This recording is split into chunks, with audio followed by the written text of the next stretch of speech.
Hi friends, welcome to our channel. Today discussing about the subject name వచ్చేసి Telugu methodology.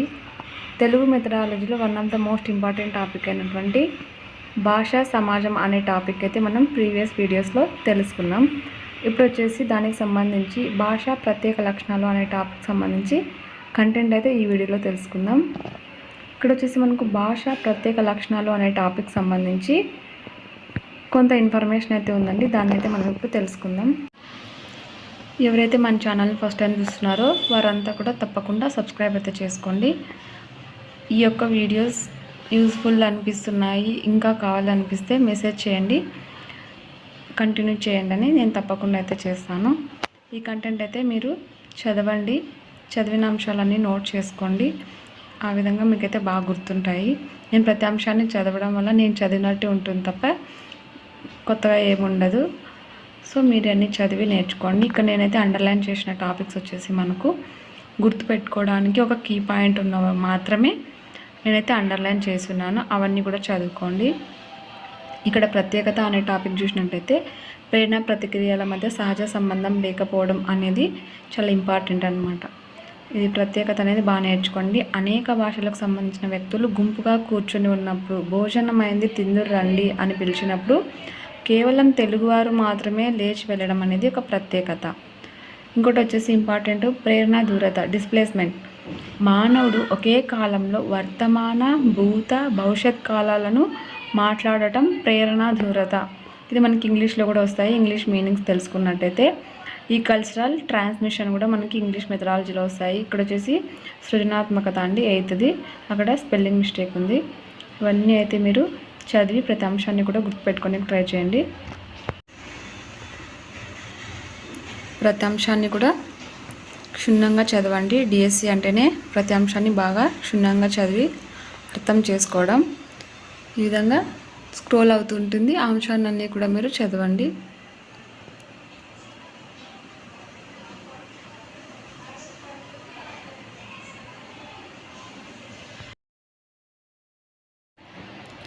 ఇక్కడ వచ్చేసి 11th one చూసినట్టయితే భాషా వ్యవస్థీకృతం నిర్మాణాత్మకం అనేది చూసినట్టయితే మనకు భాష అనేది వాక్య రూపం ఏ విధంగా నిర్మితమై ఉంటుందో తెలియజేస్తున్నారు అనమాట.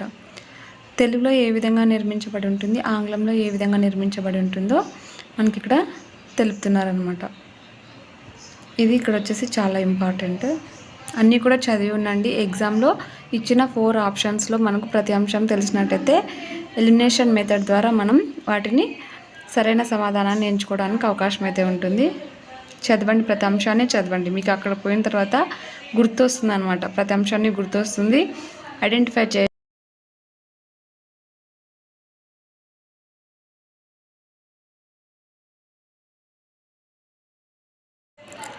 ఇక్కడ వచ్చేసి ఇంకో ఇంపార్టెంట్ బిట్ వచ్చేసి మనకు భాష ఇన్ని లక్షణాలతో కూడిన సంక్లిష్ట ప్రక్రియగా ఉండటం వలన ఫిర్త్ అనే భాషావేత్త బహుముఖ వ్యవస్థ అని అయితే వర్ణించాడండి. ఇది చాలా ఇంపార్టెంట్ బిట్.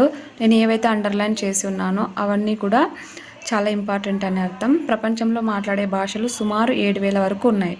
వీటిలో మాండేరియన్, చైనీస్ అంటే భాషలు చాలా ఎక్కువగా మాట్లాడే సంఖ్య అయితే ఉందన్నమాట. ఒక వ్యక్తి మాట్లాడే భాషలు వచ్చేసి 46 వరకు ఉంటాయి. యునెస్కో ప్రకారం 2,500 వరకు భాషలు అంతరించిపోవడానికి సిద్ధంగా ఉన్నాయన్నమాట. భాష అనేది ఎన్ని రూపాలలో ఉందంటే 2 రూపాలలో ఉంది. అవి వచ్చేసి మనకు వాగ్రూపము, లిఖిత రూపము. ఇంకో మోస్ట్ ఇంపార్టెంట్ బిట్ వచ్చేసి మనకు రిచర్డ్ దార్శన్ జ్ఞానపద విజ్ఞానాన్ని 4 విధాలుగా విభజిస్తూ భాషకు, సమాజానికి మరియు సంస్కృతికి గల అవినాభావ సంబంధాన్ని నిరూపించారు. అడగచ్చు ఇట్లా కూడా, రిచర్డ్ దార్శన్ జ్ఞానపద విజ్ఞానాన్ని ఎన్ని విధాలుగా విభజించాడు? 4 విధాలుగా. అలా అయినా అడగొచ్చు. ఆ 4లో ఉన్నదేది కానిదేది అని అయినా అడగొచ్చు. ఈ విధంగా నేర్చుకోండి. పోయిన డిఎస్సి పేపర్స్ అన్నిటినీ చూడండి. తెలుగు మెథడాలజీ ఎంత టఫ్గా వచ్చిందో మీకే అర్థమవుతుంది. ప్రతి అంశాన్ని కూడా చదవండి, నెగ్లెక్ట్ అయితే చేయదు. తెలుగు కంటెంట్ బాగా చేశారు, కానీ మెథడాలజీ చాలా టఫ్గా వచ్చింది.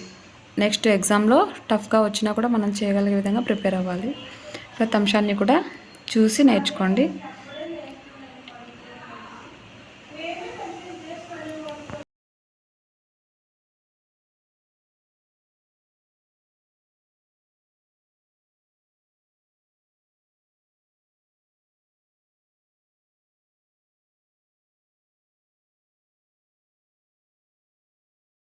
లోను డిఎడ్లోను చాలా బుక్స్లో ఉంది కాబట్టి వాటన్నింటిని గ్యాదర్ చేసి నెక్స్ట్ వీడియోలో అయితే మేము ముందుకు తీసుకొస్తాను. ప్రతి ఒక్కరు కూడా తప్పకుండా అయితే చూడండి, ఎవరు కూడా మిస్ కావద్దు. దీని నుంచి ఖచ్చితంగా డిఎస్సిలో ఒక బిట్ అయితే వస్తుంది. ఇలాంటి టాపిక్స్ ఎవరు కూడా మిస్ చేసుకోవద్దు. వాటికి సంబంధించి కంప్లీట్ ఇన్ఫర్మేషన్ అయితే మీకు తెలిసి ఉండాలి.